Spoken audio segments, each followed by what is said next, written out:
in Iraq. In all likelihood, therefore, an overwhelming majority will vote for independence. Moreover, the Iraqi central government, after the times of Gaddafi regime, is not in a position to guarantee the freedom and security of the people in Kurdistan, Iraq. It has not been able to prevent the recent advance of the so-called Islamic State in the religious war between Sunnis and Shiites. Am 25. September wird die Regionalregierung Kurdistan-Irak ein Referendum über die Unabhängigkeit irakisch-Kurdistans durchführen. Das Referendum ist sowohl völkerrechtlich gedeckt, alle Völker haben das Recht auf Selbstbestimmung, als auch inhaltlich nachvollziehbar. Wir, Kurden aus Berlin, sind heute hier zusammengekommen, um unsere Solidarität mit den irakischen Kurden öffentlich zu machen. Indem wir symbolische Wahlen durchführen, wollen wir zeigen, dass wir an der Seite der dortigen Bevölkerung stehen. Nicht allein die irakische Zentralregierung, sondern auch die Regionalmächte Türkei und Iran, die USA, die Bundesregierung, die EU und der UN-Sicherheitsrat haben sich gegen das Referendum ausgesprochen. Diesem weltweiten Druck möchten wir mit unserer Kundgebung etwas entgegensetzen. Wir möchten für mehr Verständnis für die Entscheidung irakisch-Kurdistans werben. Die auf dem Sykes-Picot-Abkommen basierende künstliche Grenzziehung im Irak vor 100 Jahren hat vor allem Leid, Vertreibung sowie ethnisch und religiös motivierte Verfolgung mit sich gebracht. Die Bilder von vergasten Kindern und Frauen unter Saddam Hussein sind immer noch im kollektiven Bewusstsein verankert. Hunderttausende Menschen wurden unter dem Baas-Regime ermordet. Die Menschen in Kurdistan-Irak haben kein Vertrauen mehr in den Irak und werden daher voraussichtlich mehrheitlich für die Unabhängigkeit stimmen. Auch die irakische Zentralregierung nach dem Baas-Regime ist nicht in der Lage, die Freiheit und Sicherheit der Menschen in Kurdistan-Irak zu gewährleisten. Sie hat den jüngsten Vormarsch des sogenannten Islamischen Staates sowie den Religionskrieg zwischen Sunniten und Schiiten nicht verhindern können. Folge war, dass beispielsweise tausende Mädchen und Frauen verschleppt, vergewaltigt und abgeschlachtet wurden. 2 Millionen Flüchtlinge mussten nach Kurdistan-Irak flüchten und haben die dortige kriegsbedingte Wirtschaftskrise weiter verschärft und die kurdische Regionalregierung vor unüberwindbare Herausforderungen gestellt. Die Idee eines föderalen Staates im Irak ist gescheitert, auch weil die Verfassung des Irak schwerwiegende Mängel aufweist. So wurden die für einen föderalen Staat unabdingbare zweite Kammer, die Kammer der Regionen, nicht durch die Verfassung etabliert, sondern die erste Kammer soll diese schaffen. Dies ist nie geschehen.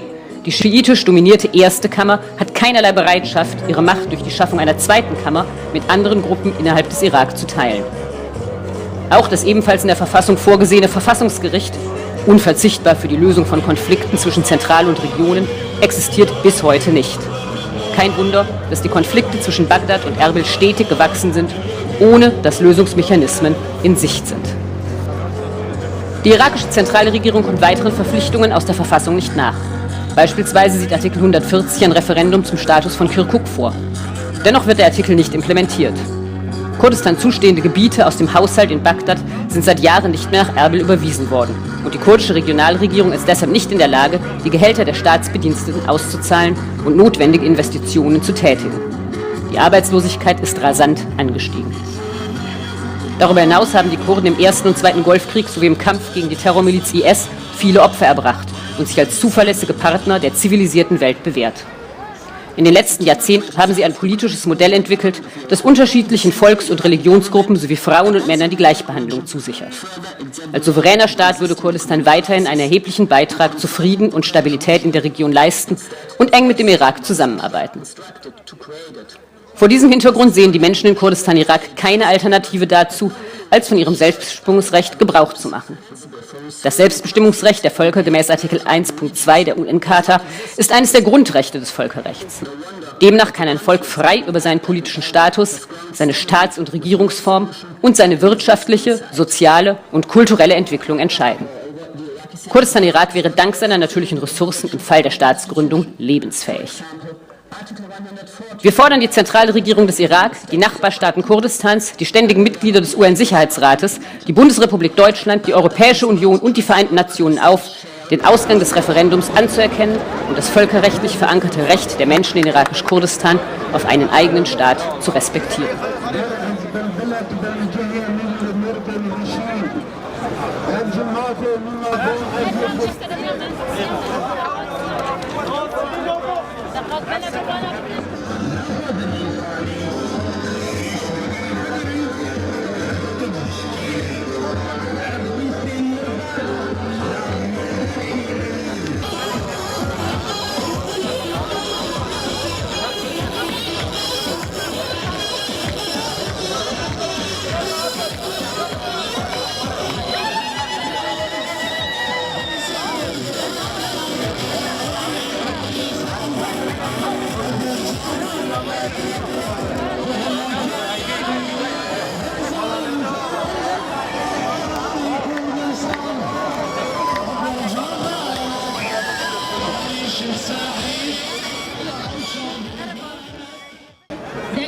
باشین اره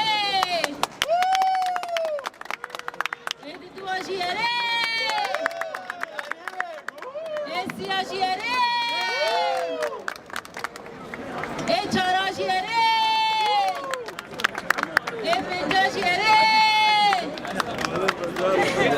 ششاجی اره مفتاجی اره هشتاجی اره نهاجی اره دهاجی اره